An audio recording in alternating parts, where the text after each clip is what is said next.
Olá, você que nos acompanha aqui pela TV 61, estamos começando mais um Forças Desarmadas, esse programa dá voz àqueles que defendem a democracia, a coalizão em defesa do sistema eleitoral brasileiro, constantemente ameaçado pelo presidente fascista e seus generais golpistas e os setores fascistas da sociedade que o apoiam.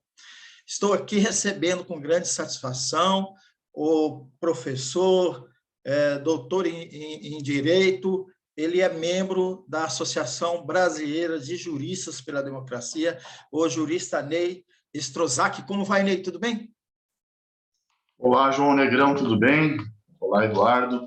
Uma honra, uma enorme honra estar participando deste programa, e este é um dos pontos centrais da nossa República. Parabéns pelo programa e pela escolha do tema. Muito bom. E, como sempre, me acompanha aqui o meu amigo, advogado também, presidente da Comissão de Justiça e Paz da Arquidiocese de Brasília, Eduardo Xavier Lemos. Como vai, Eduardo? Tudo bem? Como vai, João? Que prazer estar com você. Programa de grande importância que você tem desenvolvido aqui. E é um grande prazer, na verdade, é um orgulho estar aqui com ele, uma pessoa que eu me espelho há muitos anos na minha carreira. E muita felicidade estar aqui com você, né? Você é uma pessoa especial para esse país e para a advocacia, para todos os juristas, viu? Nós nos baseamos em todas as suas atitudes. É uma pessoa que constrói muito e que, desde muito jovem, agora já mais maduro, eu me espelho para atuar. Muito obrigado por tudo que você faz, viu? Muito bom. A Associação Brasileira de Juristas pela Democracia, com atuação muito forte dentro da coalizão e nas questões aí que envolvem a luta do Brasil pelo Estado Democrático de Direito, pela democracia, pela civilização contra a barbárie, que, aliás, é o lema aqui do nosso programa. Ney, eu queria começar com você, e depois eu pedi para o Eduardo acrescentar também.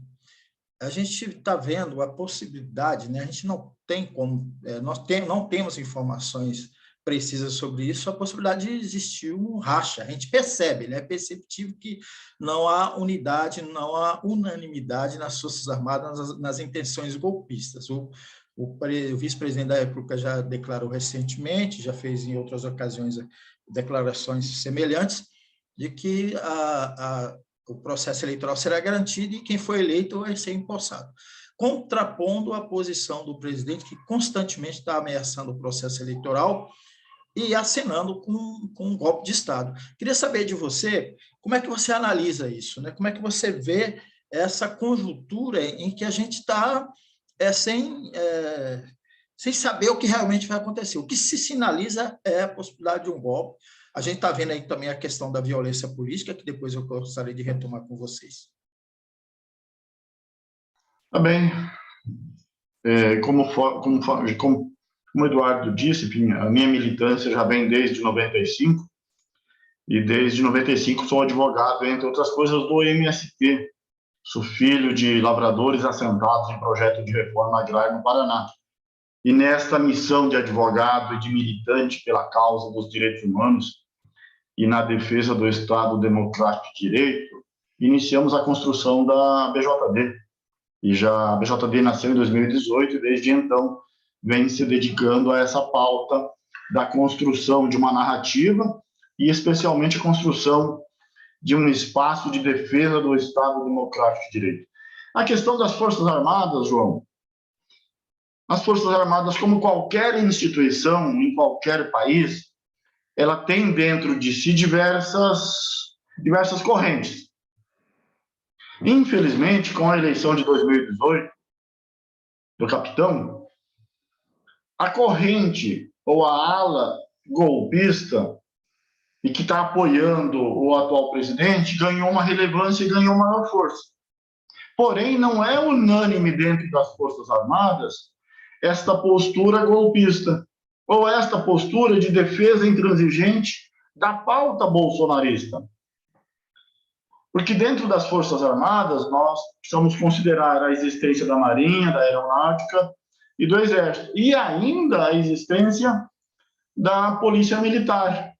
A polícia militar, dentro da sua estrutura, é uma força auxiliar das Forças Armadas.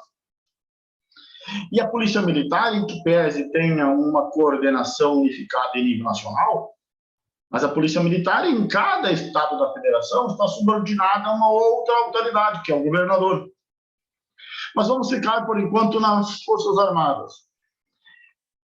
E esses 3 anos e meio de exercício da presidência do capitão, é visível, dá para ver com clareza que existem diversas correntes dentro das Forças Armadas. O próprio vice-presidente, Mourão, de vez em quando, ele solta algumas palavras que demonstram a existência de uma corrente importante que quer e que vai defender a Constituição Federal. E que dará e que vai assegurar a posse de quem for vencedor nas eleições. Por mais que ele seja vice-presidente dessa coisa que está aí na presidência. Então, por uma questão de honestidade intelectual e da análise, nós não podemos colocar o conjunto das Forças Armadas dentro do mesmo pacote. É necessário entender que existe uma ala muito forte, a ala bolsonarista, e que tem uma raiz muito forte, muito presente na polícia militar. E acho que dentro da polícia militar é onde mais tem penetração o bolsonarismo. Mas dentro das Forças Armadas, e veja o que é o caso do Rio Grande do Sul, lá em 1964, quando foi dado o golpe. Tinham decidido bombardear o Palácio do Piratini, lá no Rio Grande do Sul, onde estava o Brizola. Mas a aeronáutica impediu, ou seja, os oficiais e mesmo as praças da aeronáutica impediram a decolagem dos aviões no aeroporto lá próximo a Porto Alegre. Dentro da própria aeronáutica foi tomada a decisão de que não levantaria voo e não haveria bombardeio. Evidentemente que quando o golpe de 64 vem e se estabelece, a outra corrente que estava tentando resistir foi perseguida e foi aniquilada. Mas de 64 para cá, as forças dentro do conjunto das Forças Armadas também foi sendo alterada. E é verdade que tem um conjunto muito importante dos coronéis, dos comandantes, especialmente quem está de pijama, que tem esse discurso golpista e autoritário. Porém, existe uma juventude, especialmente dentro da Escola Superior de Guerra, que não concorda com esse tipo de discussão, que, na verdade, é muito mais uma fala para a sociedade do que uma realidade. Então, é necessário compreender o papel do general quando fala para a imprensa e o que ele faz lá dentro dos quartéis. E isso é muito comum em todas as forças, em todas as situações, em todas as sociedades. E se nós pegarmos e analisarmos as Forças Armadas nos quartéis, há uma outra realidade. Então, acho que é importante destacar a linguagem dos comandantes para a sociedade. Como quando o habeas corpus do Lula entrou em julgamento no Supremo, antes, ainda o Lula estava preso. Um dos generais soltou um Twitter. Olha, Supremo, hoje vocês vão decidir aí um habeas corpus importante. Saibam que estamos de olho. É uma comunicação para a sociedade. Então, acho que é importante, e só para concluir essa primeira intervenção, precisamos nos dar conta que dentro das Forças Armadas não tem uma única corrente. Eduardo? Ei, eu concordo plenamente com você, como tantos e tantos pontos que você tem, na verdade você nos ilumina, né? Eu acredito plenamente que essa organização é muito complexa. E cada vez que o mandatário do Poder Executivo ele radicaliza, mais animosidade ele vai criando nas diversas pessoas que trabalham dentro das forças policiais, das forças armadas. Ele quebra a hierarquia. A hierarquia a gente sabe que é muito importante para nesse treinamento que eles têm, que faz parte da vida deles, por bem ou por mal, eles acabam tendo isso. E, bom, e dentro dessa hierarquia, você muito bem mencionou, ele é um capitão. E é algo que nunca foi muito bem digerido dentro das forças. Dentro dessa hierarquia, o capitão estabeleceu uma série de valores e isso está muito mal resolvido nessa história, a gente sabe muito bem, mas foi, de alguma forma, engolido nesse processo dos 4 anos, dos 3 anos e 7 meses até então. Mas essas animosidades, essas radicalizações, deixam uma série de desconfortos, que até então vêm sendo assumidos ou silenciados para alguns, de alguma forma, contemplados, porque acreditam nisso, mas isso vai até um certo ponto. O certo ponto é a legitimidade que tem nas urnas, que ela termina com as urnas. Então, se contrapor a alguém que está legitimado pelas urnas e, de alguma forma, tem também faz parte ou fez parte da própria carreira, eu acho que tem muita gente silenciada que não quer se colocar.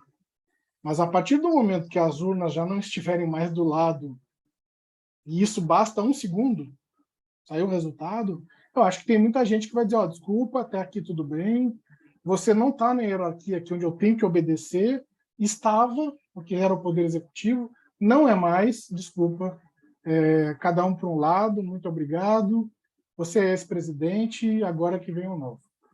Eu acho que é por aí, Neil. Exato. João, se você quiser reagir, mas tem 3 questões... Vocês ficam à vontade aí, pode ir trocando bola também, tá ótimo, estou gostando de ver o bate-bola de vocês. Pode falar. Porque as Forças Armadas, elas agem e reagem e atuam a partir de 2 grandes pilares. A opinião pública, ou seja, o que a sociedade fala, qual é a vontade da sociedade. E a opinião pública, ou a população brasileira, em 2018, de fato, deu vitória eleitoral para o capitão. Então, isso é ponto pacífico, ok. Portanto, ele conseguiu dizer para as Forças Armadas, olha, o povo está comigo. Se vocês querem defender o povo, venham comigo. Portanto, ele venceu um discurso necessário. E aí ele ganhou legitimidade, e por isso a ala golpista apoiou e continua com ele, em certa medida. Mas esse é um detalhe. O outro suporte que todas as Forças Armadas precisam é o tal suporte de armas e de dinheiro e de homens dos Estados Unidos. O Império Norte-Americano é o império que financia, que opera e que constrói o golpe em todas as comunidades no mundo afora. E é quem está operando agora a guerra na Ucrânia. Mas qual é o papel que os Estados Unidos têm dito, pelo menos publicamente, com relação às eleições? Recentemente agora, os parlamentares do parlamento norte-americano, dos democratas, conseguiram aprovar e estão convencendo Biden de que o apoio norte-americano será o apoio para garantir as eleições. E garantirão as eleições, seja o resultado que for. E deslegitimou e retirou a bandeirinha da mão do Bolsonaro, a bandeirinha do golpe. Então, em princípio, o Império Norte-Americano deseja garantir o resultado eleitoral no Brasil, o que para a gente é excelente. E as pesquisas de opinião pública, e os militares não são besta nem nada, estão indicando a real possibilidade de um candidato sair vitorioso no primeiro turno. E essa realidade era real, assim, não é nenhuma visão maluca. Na peneira, se peneirarmos as pesquisas, o percentual para uma vitória no primeiro turno está 1 a 2%, no limite 3%. Então, é uma realidade muito presente. Então, a ala golpista das Forças Armadas está hoje sem o apoio externo dos norte-americanos. E, concretamente, sem o apoio da opinião pública. E mais, que é o terceiro pilar, a economia. Os militares foram até 85, porque até os anos 80 a economia foi bombando. Milagre econômico brasileiro dos anos 70 até 78. 78 começa a chegar a crise, as greves começam a explodir, o Brasil muda, 85 saíram de cena. E hoje a economia não assegura a legitimidade dos milicos. Agora tiveram um respirozinho de um mês, no máximo 2, com essa PEC e com aquela medida dos combustíveis. Mas isso é uma maquiagem. A realidade econômica brasileira é um caos. O povo, aqui em São Paulo, onde eu moro, a quantidade de pessoas, de famílias, morando embaixo de viaduto, de ponte, é um negócio assustador. Tem ali, e a gente vê que eu estou andando com o meu carro, com o meu filho, e tinha uma família de 5, homem, mulher e 3 filhos pequenos, puxando aquele carrinho de material reciclável.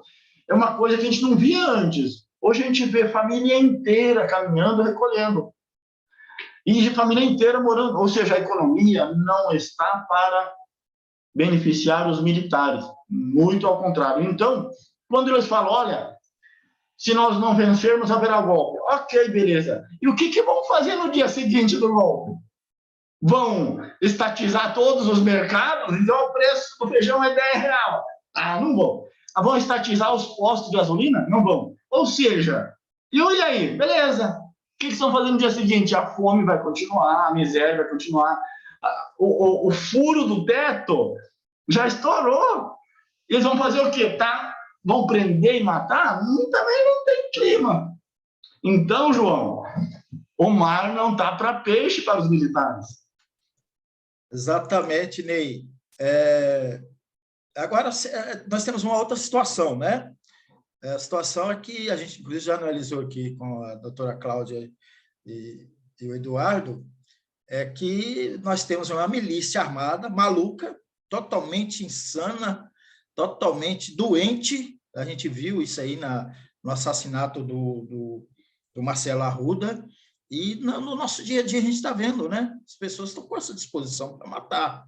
E se ele mobilizar essa milícia dele, que tem aí por baixo 500 mil armados, né, dos clubes de caça e tiro, e a própria, você mencionou, e a própria Polícia Militar também, que está muito engajada no bolsonarismo. Aí você vai ter a SA e a SS se confrontando, né, para a gente remeter lá ao nazismo. E tem muita configuração aí do nazismo nos momentos que a gente está passando aqui. Então, essa é a pergunta que eu deixo para vocês dois, né? Como neutralizar essa milícia que está aí, certo? Eufórica, com sangue nos olhos, rangendo os dentes contra a democracia. Eduardo, dou um primeiro pitaco e depois você. Até porque o Eduardo já deu a linha, assim, acho que no dia 2 de outubro, às 20 horas, quando sair o resultado, as milícias e mesmo a ala golpista estarão diante da realidade de que mudou. Então, aquela vontade deliberada, aquela vontade de usar o revólver, a pistola, ela tem esse prazo de validade de 2 de outubro. Porém, todavia, perdendo as eleições, eles estarão dentro de um dilema gigante, tipo esfinge, ou me decifra ou te devoro. Porque o tempo de ação dos milicianos é dia 1º de janeiro de 2023. O novo governo, ao assumir o Estado brasileiro, ele vai tomar uma decisão histórica de usar a força do Estado e a lei contra quem infringe a lei. E aí é hora de chamar a Polícia Federal e o Ministério Público Federal e todos os governadores, olha, aqui nós vamos fazer valer a lei. Então, se existe ações de milicianos, ações organizadas contra o Estado Democrático de Direito ou ameaça à vida das pessoas, tem que usar a força do Estado, tem que fazer valer a lei, e aí nós estaremos diante de uma situação que nunca tivemos antes. Nós tivemos o projeto que pode vencer, esteve durante 13 anos no governo, tratou a questão de forma republicana, respeitando tudo, foi retirado do poder por um golpe parlamentar, passou 4 anos apanhando como nunca apanhou, e verificando e assistindo à violação do Estado Democrático de Direito. Então, se voltar, terá que fazer valer a força do Estado. E aí não precisa cometer ilegalidade, basta usar a estrutura jurídica que o Estado tem, a força, que nós conseguiremos reprimir esse tipo de atitude. Vai. Sabe, o acontecimento do assassinato do Marcelo me fez refletir muito. A nossa coalizão nem deve ter percebido minha posição. Nossa coalizão está muito sensibilizada e chocada. Inclusive, passa a refletir sobre o papel da violência também, do protagonismo da violência no processo eleitoral. Eu penso que não é só uma ação desesperada, mas é também uma estratégia política. Em que sentido que eu coloco isso? Uma das questões que levaram à vitória desse grupo político que hoje governa, federal e até municipal, conseguiu muito sucesso municipal e estadual também, foi conseguir envergonhar, conseguir constranger a esquerda a sair para as ruas e a se assumir como esquerda durante o período de 2018, ou naquele período, naquele contexto, 16, 18, bom, por tudo que, inclusive, nós da BJD chamamos de lawfare. Né? Era um outro contexto, mas assim, a perseguição judicial, a guerra jurídica fez com que as pessoas ficassem muito constrangidas e assumiam o seu papel progressista. Foi um contexto onde todo mundo tinha muita vergonha, ou estava constrangido e dizia, olha, eu sou desse partido, ou até que eu sou uma pessoa de esquerda. Hoje em dia as pessoas estão de novo assumindo seu papel, assumindo suas posições políticas, se chamando de democratas, progressistas, de esquerda ou seus partidos políticos. Isso é democracia. Isso causa também, de novo, o orgulho dos partidos, dos grandes partidos, das frentes políticas, as frentes políticas fechando novamente, dando certo, as lideranças políticas sendo alçadas e fortalecidas, o povo se conectando com elas, o orgulho volta, as cores voltam. O que resta? O lawfare já está denunciado, a guerra jurídica já está na cara, ninguém mais se convence com ela. Ninguém mais cai nessa armadilha. Resta, então, o quê? O medo. O medo. Eu tenho que amedrontar o militante, na verdade, o cidadão, para que ele não tenha orgulho de ser democrata. Ele tem que ter medo de ser democrata. Ele tem que ter medo de declarar o voto, de abrir a toalha. Né? Hoje a toalha não é bandeira, né, Ney? Todo mundo com a toalha, com boné, né? Boné do MST. Ele tem que ter medo de usar o boné do MST. Ele tem que ter o medo de comprar a toalha. Mas não vai dar certo. Não vai dar certo porque o povo está com orgulho, o povo já sofreu muito, o povo quer democracia. Essa é uma estratégia. A segunda, que eu acho que é o que o Ney colocou, isso também tem data, né? Tem data. Uma data. A data que essa frente política que a gente faz parte também como sociedade civil quer dar um basta antes da eleição. Desculpa, a eleição desse jeito não é eleição. Eleição com violência fere a democracia. Eleição com violência é ditadura. Então, nós temos que ter uma frente institucional e da sociedade civil que diga a eleição para ser plena precisa assegurar não só aos candidatos, mas principalmente ao cidadão, que ele possa assumir suas posições políticas. Essa é uma questão.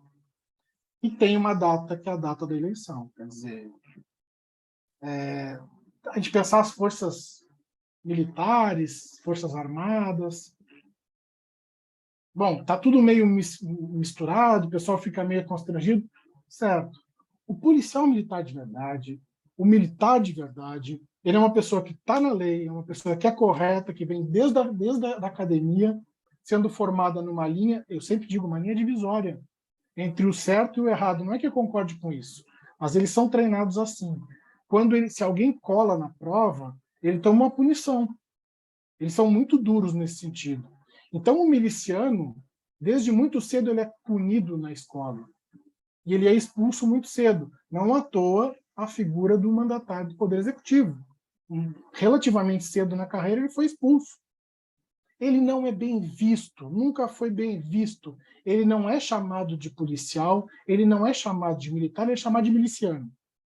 Está tudo misturado porque a figura mistura. Terminada a eleição, vai um para o lado, outro para o outro. Quem é polícia, quem é legal, quem é normativo, quem defende o Estado de Direito e quem é bandido.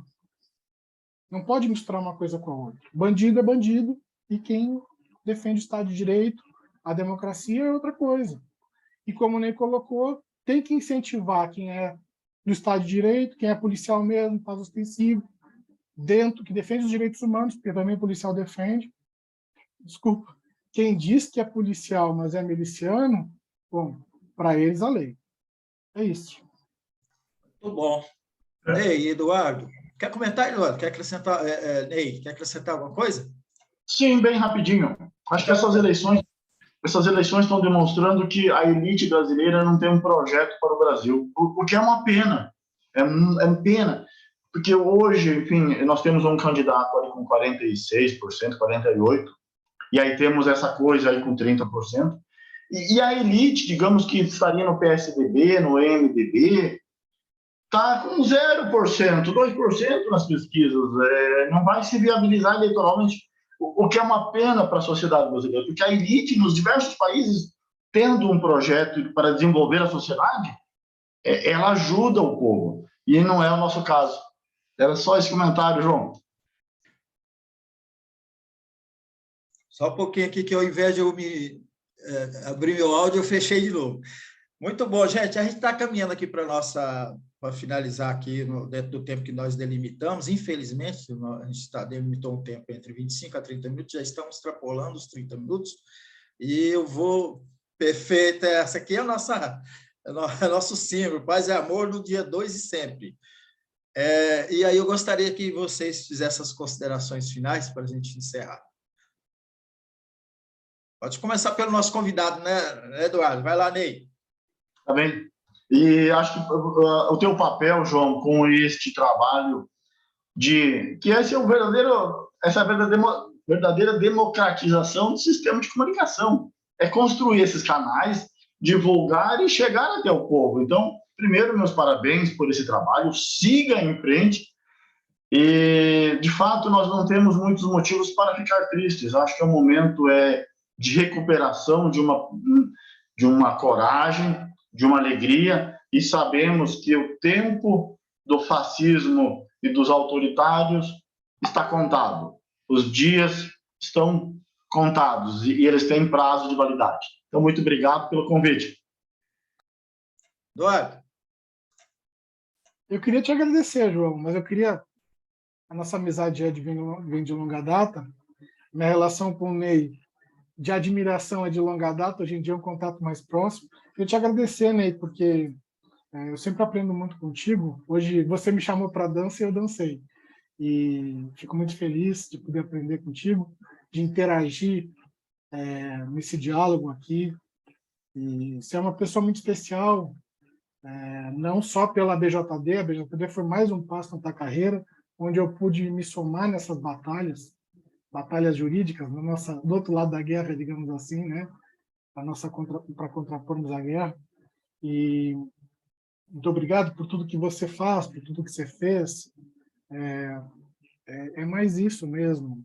Acho que a gente está, como sociedade civil, colocando o peito, colocando a cara, não por nós, mas por aqueles que sofrem mais que nós, porque a gente quer dar um basta mesmo na ditadura, essa dita estranha, né? Essa dita híbrida, mas que, sim, ela tem muita dureza, tem muita violência, muita gente sofrendo, muita gente morrendo, muita gente não podendo falar, a imprensa sofrendo muito.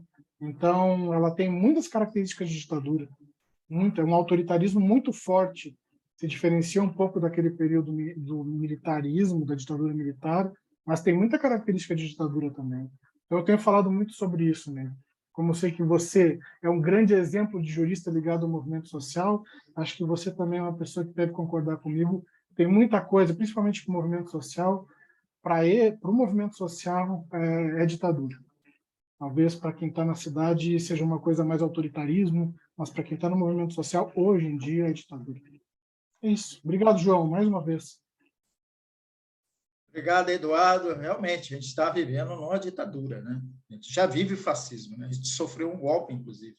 E esse golpe avança e o que se pode configurar mais para frente é o recrudescimento desse golpe que começou lá em 2016, com a derrubada da presidente Dilma. Agradeço o Ney Strozak, membro da Associação Brasileira de Juristas pela Democracia, a BJD, que compõe aí a coalizão em defesa do direito do sistema eleitoral brasileiro, ameaçado pelo fascista e seus generais golpistas. Meu querido amigo Eduardo Xavier Lemos, presidente da Comissão de Justiça e Paz da Arquidiocese de Brasília, e você que nos acompanha também, agradeço aqui, se inscreva aqui no nosso canal, ajude a impulsionar o nosso programa, a nossa luta pela democracia contra o fascismo, a civilização contra a barbárie. Um abraço para todo mundo e até a próxima entrevista aqui no Forças Desarmadas.